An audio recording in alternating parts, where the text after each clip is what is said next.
ગુજરાત સરકાર અને મોદી સરકાર ભણતરના પાઠ ભણાવવા માટે ખૂબ જ મહેનત કરતા હોવાની મસમોટી વાત થઈ રહી છે।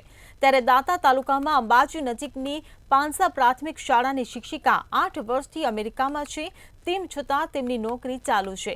આવું તો કેવું છે આ શિક્ષણ વિભાગ અને કેમ નથી કરી શકતા આ મિસ્ટર ઇન્ડિયા શિક્ષિકા પર કાર્યવાહી, જેમનું શિક્ષિકા તરીકે નામ તો ભારતમાં ચાલી રહ્યું છે અને રહે છે હાલ વિદેશમાં।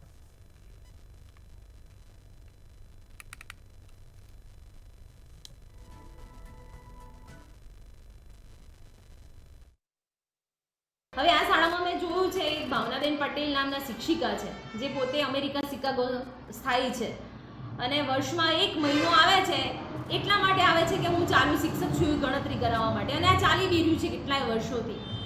અને બાળકોનું હિત શું?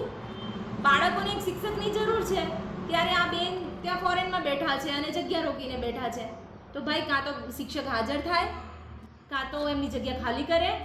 અને એમને બધું મળી જ ગયું છે। હવે કહેવાનો મતલબ 27માં રિટાયરમેન્ટ થાય છે, તો સમજીને ખાલી જગ્યા કાં તો હાજર થઈ